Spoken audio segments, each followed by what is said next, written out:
Okay. This is an interview with Robert Meyer in the Hampton Inn, Commack, New York. It is February 25th, 2003. The interviewers are Mike Russert and Wayne Clark. It's approximately 11 a.m. Could you give me your full name, date of birth, and place of birth, please? Yeah, Robert Meyer. Date of birth is December 15th, 1921.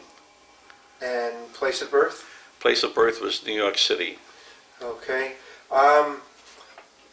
What was your educational background prior to entering your military service? I went through grade school, of course, and then I went to Stuyvesant High School in New York City.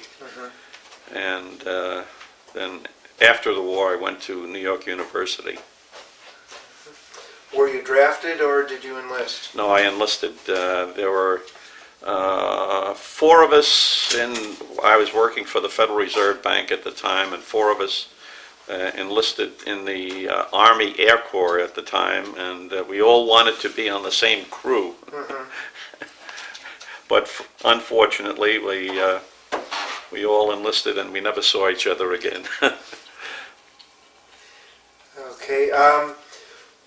Could you tell me where you were and what you remember your reactions to Pearl Harbor when you heard about it?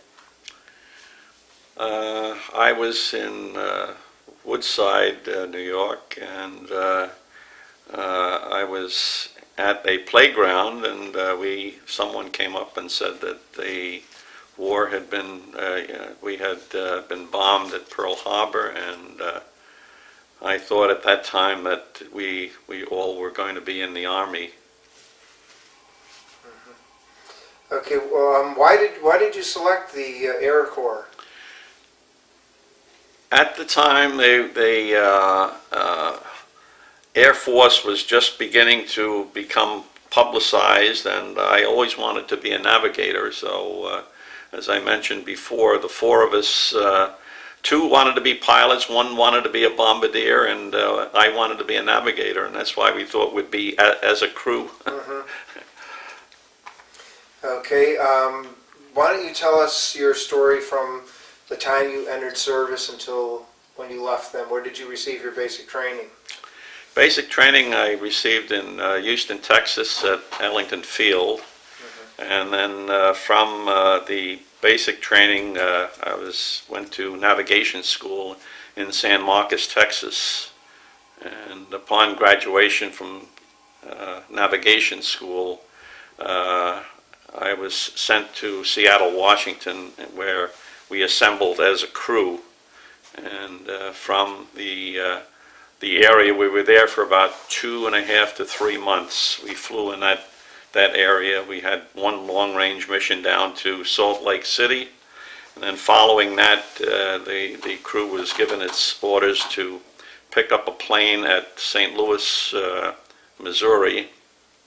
We went by train to St. Louis, picked up our B-17, and after a few days of flying around with it and doing various tests, we were given our orders to go overseas to England. And we went from St. Louis to Gary, Indiana, from Gary, Indiana to Presque Isle, Maine, from Presque Isle up to Goose Bay, Canada, up near the Hudson Bay. And we were there for 4 or 5 days, and we flew to Iceland, and at Iceland we were there for about 9 days, and from Iceland we went down to Northern Ireland, just around Belfast, and from Belfast the B-17 came over and took us, we all followed that B-17 into England, and they dropped us off at various places, and we went to Grafton Underwood, which was our base over in England. Did your crew stay together for? Our crew stayed together for the whole tour. We did lose 1. We lost our ball turret operator on a mission. We went to Kiel, and somehow he fell out of the ball turret. We just what happened, we had dropped our bombs and we were over the North Sea, and the ball turret, if it did not move, it would automatically come up into the plane where you could take the operator out just in the event he was wounded. And that happened, and the waist gunner said, gee, the ball turret has come up into the ship there. And the pilot said, well, check him out, see what's happened. And they opened it up, and he was not in there. We were flying at 26,000 feet. And after we got back to, well, the pilot told me to take a fix. Where were we? I told him we were over the North Sea, and we knew that he didn't have a chance. He had no chute on. But what had happened was that he apparently had gotten sick. He had thrown up into his oxygen mask, and we think that that cut off his oxygen, and he got this anoxia where he got very lightheaded, and he must have thought that he was inside the ship and opened the rear escape hatch, and he must have been sucked out. That's the only explanation we have for that. Did you keep the same plane? No, we flew different ships there. So you never named a plane? Well, we had one for several times. We named it Stella, but Where did that come from? that was my aunt. So we just named it Stella. There was a lot of odd names in those days. Did you ever decorate the nose of the plane at all? No. Did you ever decorate your jackets or? No. But the only thing that I could say about decorating was that I flew with number 13 on my back. I just felt that I was going to defy the odds and fly with 13 on my flight suit. You know. You still have your flight jacket? No, I don't. I should have kept it because I understand it's quite valuable now. Yes, it is. We get a lot of literature there asking if we have any things like uniforms and all. I have some uniforms at home. Mm-hmm. How many missions did you fly? I flew 27 and the rest of the crew flew 28. I flew 27 because I had an extra mission in there, and when they were changing the number of missions from 25 to 30, I had that extra mission, so they gave me one less. Mm-hmm. Where were most of your missions? Into Germany or? Well, we flew all over. We flew to Norway, Brussels, Belgium, France a number of times. Germany was our main target, but we did fly, to other countries as well. What kind of targets did you go after in Norway? That was an interesting mission. Actually, it was our first mission, and it was a very exciting one for all of us because we went to Naval, Norway, which was a molybdenum mine that the Germans needed to, in their manufacture of steel. They needed it to harden the steel, and apparently it was an element that they needed quite badly, and they got it from Navan. And we went there. We went over the target about 8 times, and we eventually bombed it, and we had some good results. But in just assessing the situation, the co-pilot came out with the fact that our Tokyo tanks, our wing tanks, the transfer valves had frozen, and they didn't have access to the gas in the wing tanks. So they gave me my first big decision. They said, can we make it back home? Because we had to, it was quite a lengthy mission. It was an 11-hour mission, actually. And Sweden was only 200 miles away. We could have gone to Sweden and probably been interned for the rest of the war or whatever. But I calculated our consumption and all, and I said, well, we can make it back. And we left the group, and we came back alone. I chartered a course for Scotland up in Newcastle, And we started out and we went over the North Sea. We dropped to a low level. We were only a couple of 100 feet off the North Sea. And we were going along, and the co-pilot came down and he said, we're getting low on gas. And I said, okay, well, we should be there not too long. And then finally the red lights in the cockpit there went on, and indicating that we had 20 minutes of gas left and we were still over the North Sea. So I was starting to sweat it out, and we came through a cloud bank, and when we burst through the cloud bank, up ahead was land, and I said, oh boy, that was it. And we went into Newcastle. It was a fairly good mission for me. It was my first mission, so I was really, a little nervous about it. But we landed, and as we were taxiing around, we were running out of gas. The engine started sputtering, so it was very, very close.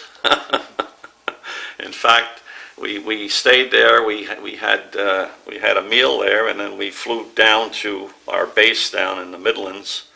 And we got back later that night, and the next morning I went out to look for my bicycle, and they had already sold my bicycle. They didn't think we had made it back, It was very interesting, though. Tell us about that mission you mentioned where you had over 50 holes in the aircraft. Oh, well, that was a mission to Bremen, and we received a great deal of flak, as I was mentioning to Wayne, when we went on the IP, the initial point, and the bombardier took over control of the airplane. We had to stay on that particular course until we dropped our bombs, and generally you could look out and see. I was in the front portion of the ship, and we could look out through the glass turret, and looked out, and there was just a black cloud up ahead, and we knew that the Germans had our altitude, because they used to have planes flying on the side there, I think radioing down below to the anti-aircraft gunners what was taking place, and we knew that we were going to go through this black cloud, and we did. We had quite a few bursts there, and when we came home that night, we went around the ship there, and we counted 57 holes in the ship. But nobody was hurt, and the ship wasn't damaged there as far as being able to fly it. But Did you fly in any of the daylight raids into Berlin? oh yes, yeah. We went twice into Berlin, and each time there was quite a few planes lost. They would, lose 40 or 50 planes. I think the one mission we went on there, they lost 60 planes. But that was out of a fairly large number, right. About like 1,000 or so. Did you have a bomb sight on your plane? When we became squadron leaders, we had a bomb sight. From the 12th mission on there, we had bomb sights. Other than that, we used to pattern bomb, and we would drop our bombs on the lead ship, when the lead ship dropped their bombs. Are there any other raids you want to... Well, there was one other raid that was really exciting, and there again we had gone to Bremen, and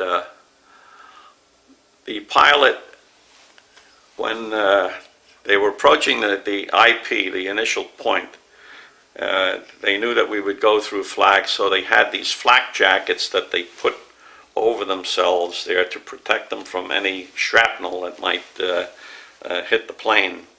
And in doing so, he kinked his oxygen mask, and he passed out. He too got this anoxia where they had a lack of oxygen. And the co-pilot looked over and he saw that the pilot had passed out, and he started yelling over the intercom. But I couldn't understand him. A lot of the crew members couldn't understand him, but the bombardier understood him, and he was in front there in the cabin where I was, and he tore off his oxygen mask and went by me and up to the compartment there, through the alleyway there, and to where the pilots were to help the pilot survive. And he had no oxygen on either, so you could only last a couple of minutes there at that altitude. We were at 26,000 feet. So he revived the pilot, and then he started passing out, and they revived him up there, and then they shoved him down and into the alleyway, and I looked and I saw him in the alleyway, so I grabbed him by his parachute harness and dragged him up front and got his oxygen mask, gave him full oxygen, revived him. Now, all the time while this was going on, we had left the group. We were alone, and it was a dangerous place to be over in Germany there, and you were flying alone because a lot of fighters were around. They were looking for single ships. So the pilots decided to go down below, down to a cloud cover that was down all the way. We didn't quite know what the altitude was, so it turned out to be just off the ground. It was only a couple of 100 feet off the ground, a very low level cloud bank.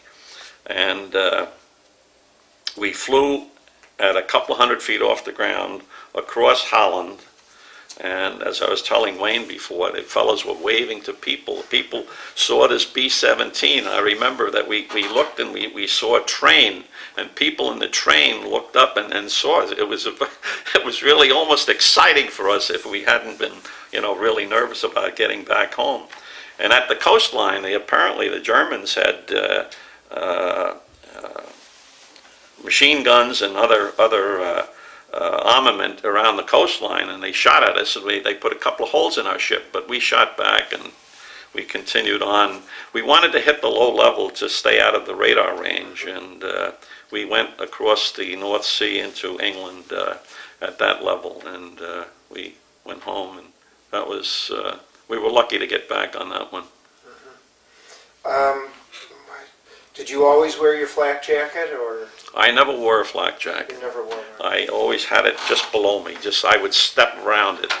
And on the last mission that I flew, I checked out about 4 or 5 flak jackets, and I put them all around me to protect myself, just in case.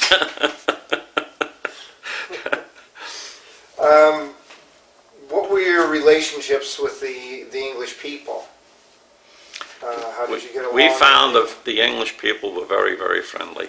They were really a big help to, I think, the morale of the armed forces over there. In coming across from the United States, as I mentioned before, we were in Iceland for about 9 days, and the people in Iceland were very unfriendly.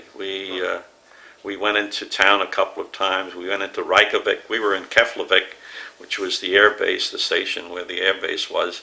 And we went into the capital, Reykjavik, and people just weren't friendly at all. Whereas in England, we went to London several times, and we met people that would talk to us and, really give us a boost. In fact, one time we met this elderly gentleman. He had a top hat on, and he invited us to lunch. We went into lunch into a very plush hotel there, and we sat down and we spoke to him. It was I thought it was very good. I noticed it said you suffered from frostbite.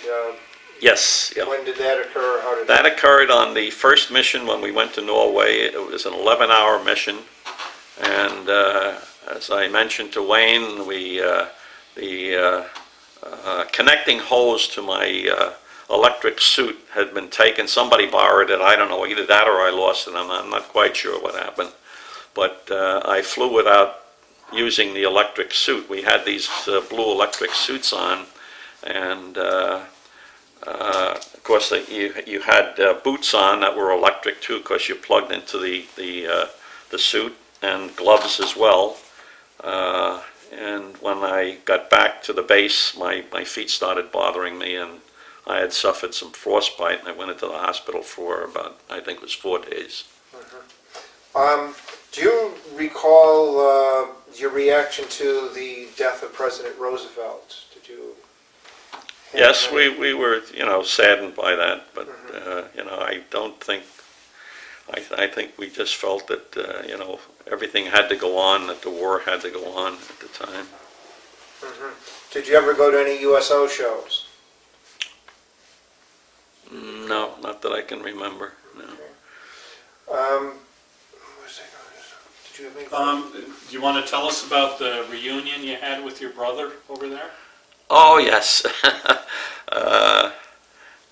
In the early part of 1944, I received a letter from my mother, and she had mentioned in the letter that my brother, who was in the tank corps, had been shipped overseas. And I just felt that somehow, since the United States was sending a lot of troops over to England, that he would be shipped to England in order to get ready for the invasion over there. So I started looking for him, and I found out that a triangular patch on a jacket was an indication that that person was in the tank corps. And so anytime I went into town, we had a drink at a bar or something like that, I would ask them where they were stationed, and they would tell me. And when I had a 2-day pass, I would go to that outfit and say, yes, is there a Lieutenant Meyer around? And they would tell me no. So this went on for about 3.5 months. This is the early part of 44, and so I kept on looking. And then the Saturday before Easter of 1944, I went to one base, and they said, yes, they had a Lieutenant Meyer. I went to the Quonset hut, and there he was. I found him. And he was only 25 miles from our base. And I stayed overnight with him. We had a long talk because we hadn't seen each other for several years. He was in the Army earlier than I was, and he was bouncing all over the place, and so was I at the time. And I told him, I said that if you want, you can come back to our base, and I'll get my pilot, and we'll take you up in a B-17, and because in those days, not everybody had flown. I mean, flying was just coming into its own. Had you ever flown prior to going into the service? No, I never had, no. So he got a couple of jeep loads of guys. We got 9 guys, and we went back to our base, only 25 miles away, which wasn't too bad. And I got my pilot, and we went down to the flight line, got a plane. There was always a plane that needed some airtime.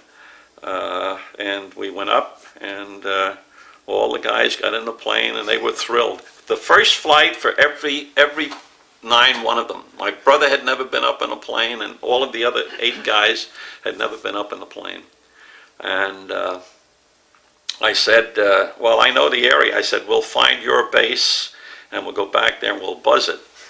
And we went back to his base, and we buzzed it a couple of times. And as I was telling Wayne there, we were looking, through the plexiglass nose, and some of these guys were running out, and they had towels wrapped around, and they're looking up to see the B-17, But it was the talk of his outfit for a couple of months. He said they talked about it, about their trip and their trip up in a B-17. So they went into Normandy, and they were all over Europe there, Battle of the Bulge and Black Forest and some of the others. Now, when did you return to the States? Just before D-Day, I got up to Liverpool there, and then we got on the Mauritania, and the Mauritania came back alone, and we went into Boston, And it was just prior to D-Day. In fact, when we tried to use the telephone, they had cut off the telephones because it was too close to D-Day and they didn't want anybody calling, so we had to wait. And then on June 6th, I came down here into Long Island, and I remember stopping in Wantor on the Long Island Railroad, and somebody came running up and he said, "Hey, soldier, they just invaded Europe, you know," and he told me about D-Day. And I thought I was going out to Camp Yaphank and going to be shipped right back overseas, you know, but I didn't.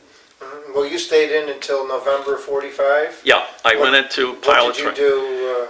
Well, I went into pilot training, and I got through primary, and so I had 33 hours solo and got into basic, but I had trouble landing. They had an AT-6 in basic training, and it had a very narrow wheel span, and I had trouble landing it. And the instructor was very understanding with me, because normally they washed out the student pilots in about 12 hours time, you know, and he gave me 18 hours, and he said, "Meyer, you're going to kill yourself if you keep on going." And so I washed out, and then I became an instructor, and I was down in Dallas, Fort Worth there, an instructor in navigation for the rest of the time, and the war ended. I came back home. Did you join any veterans groups when you returned, or now? Are you remembering? Well, no, other than the 8th Air Force Association, and then the 384th, which was the bomb group that I was at, has an organization. They have reunions every couple of years. We've been to, I think, 5 of them. And generally, I keep in touch with my pilot and one of the waist gunners. They're here. One is in Charlotte, North Carolina, and the other's up in Queensbury, near Lake George. And we see each other, but we keep in touch by telephone. And, what is his name? Maybe we've interviewed him. Art Buckley. Have you been to the 8th Air Force Museum? Yes, several times. When we go to Florida, we've been going to Florida now for the past 11 years. And it's just off, it's in Savannah, so it's just off I-95. And we've been there several times. In fact, one of the reunions was at Savannah. So you have kept in contact, too, with some of your... Did you make use of the GI Bill?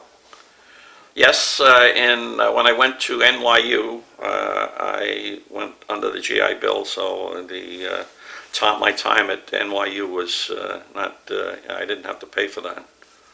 How did you find going back to school? Did you have any trouble with? No, I think I had always been somewhat of a student over my time, because I had gone to navigation school and to pre-flight training and all, so I don't think that bothered me at all. Did you ever make use of the 52-20 club? No, never. Okay.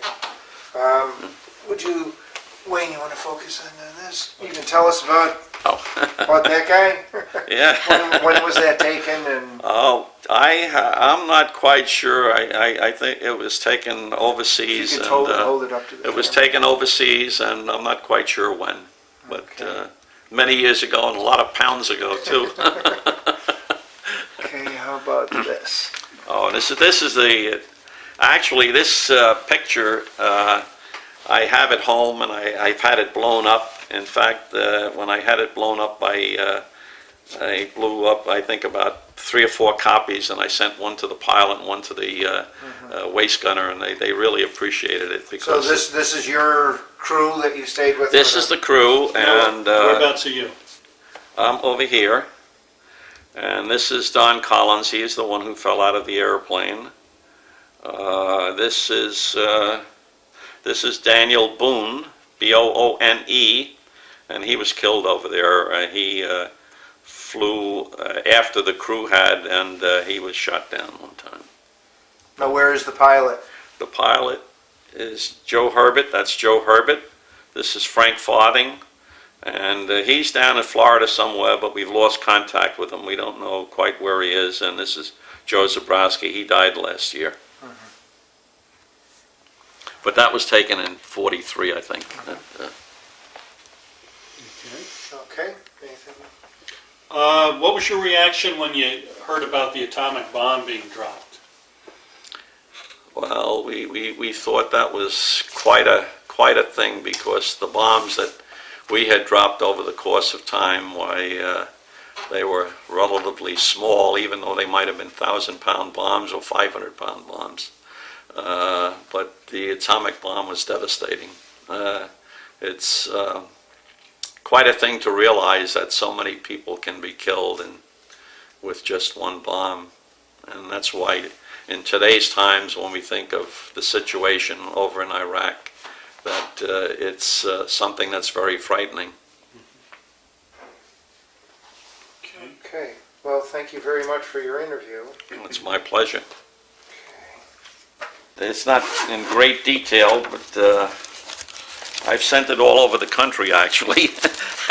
I sent it to my pilot and to several other people who are interested in, but there's the crew members on the front. Okay, can you just hold that up? Oh, yeah. I can This is, zoom in on it. these are all the crew members. And you kept that for your whole time in Europe? Yep, and these are the missions, the date that we flew them. And we had 2 enemy aircraft credited to us, so I want to get that in, because we had some very good waist gunners. What mission was that? Oh, that was on Kiel in January 3rd, January 5th, I think, 1944. It's our ninth mission. You had two kills, what were they, Messerschmitts, or? I'm not sure. Mm-hmm. I'm not sure. Okay, I got it. Okay. And Now- it tells in here a different, just the brief description of the mission. So Now, what was your last mission like? it was a milk run. Oh, well, that was good. It was up and down, and it was just like going to Kennedy Airport and taking a plane and coming back. But the last mission of the crew, of course, I was very concerned about them, and I went down to the flight line, and I sweated them out coming back. I was down there at the flight line there and waiting for them to come back, and I was counting the planes as they were landing. Must have been quite a reunion. It was. It was just, something that we all made it, and not all of us, unfortunately, but. Okay. I wonder if we could copy this downstairs. Would you mind if I tried to get a copy of this to put in your folder? No, you want to. See if they'd copy this for us downstairs. Okay, all right.